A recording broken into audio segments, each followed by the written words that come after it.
Un soldat américain récupère des ogives nucléaires au fond de la mer, lorsqu'un sous-marin russe a soudainement émergé des profondeurs. En l'apercevant, le soldat s'est précipité pour s'enfuir. Mais son tuyau d'oxygène s'est accroché au sous-marin. Il a été immédiatement attiré vers l'hélice du sous-marin. Heureusement, au moment critique, le tuyau s'est détaché. Et le soldat a miraculeusement échappé au désastre. Il a finalement réussi à ramener l'ogive nucléaire en mer. Ce soldat noir s'appelait Carl, le premier officier de plongée noire de la marine américaine. Alors qu'il était sur le point d'obtenir la plus haute distinction navale, un accident se produisit.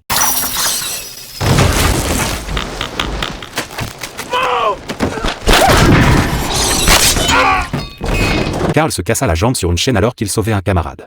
Et a dû marcher avec des béquilles pour le reste de sa vie. Cette nouvelle a été très difficile à accepter pour Carl. Et son instructeur l'a même traité d'idiot. Un jour, Carl lut dans un magazine l'histoire d'un pilote blanc qui, après avoir reçu une prothèse, avait pu réintégrer l'armée. Il a alors décidé de faire de même. Cette décision a immédiatement été rejetée par sa hiérarchie. Mais Carl n'a jamais oublié son objectif. Devenir le premier sergent-major noir. Pour être en mesure de faire une évaluation médicale dans 12 semaines. Atteindre les normes des plongeurs qualifiés. Carl s'est entraîné avec acharnement. Les chutes répétées ont commencé à ébranler son moral. Mais c'est alors que son instructeur est apparu, laissant de côté ses préjugés. Il a accompagné Carl dans son entraînement. Sous sa direction, Carl a rapidement retrouvé sa condition physique, dépassant même le niveau d'un soldat ordinaire. Le jour de l'évaluation médicale est finalement arrivé. Sous le regard de tous, Carl se présenta devant le jury d'évaluation. Le colonel n'avait aucune intention de le faire passer. Face à ces provocations incessantes, Carl a su répondre avec aisance. Le colonel a alors apporté une combinaison de plongée de 290 livres, et a exigé que Carl parvienne à marcher 12 pas avec. Même les plongeurs les plus expérimentés ne pouvaient pas faire plus de 12 pas avec un tel équipement. Mais Carl a accepté sans hésitation. L'instructeur entra alors dans la pièce, avec l'intention d'accompagner Carl pendant ces 12 pas. Sous la direction de l'instructeur, Carl se leva péniblement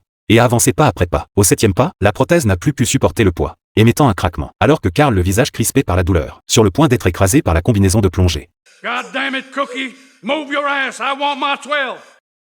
Encouragé par son instructeur, il a rassemblé ses forces et a fait un pas de plus. Il ne restait plus que 2 pas pour que Carl puisse poursuivre son rêve. L'instructeur a continué à le soutenir. Lost underwater, he finds it. If it's sunk, he brings it up. If it's in the way, he moves it.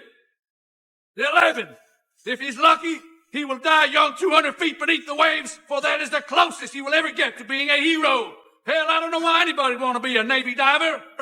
Now you report to this line, Cookie.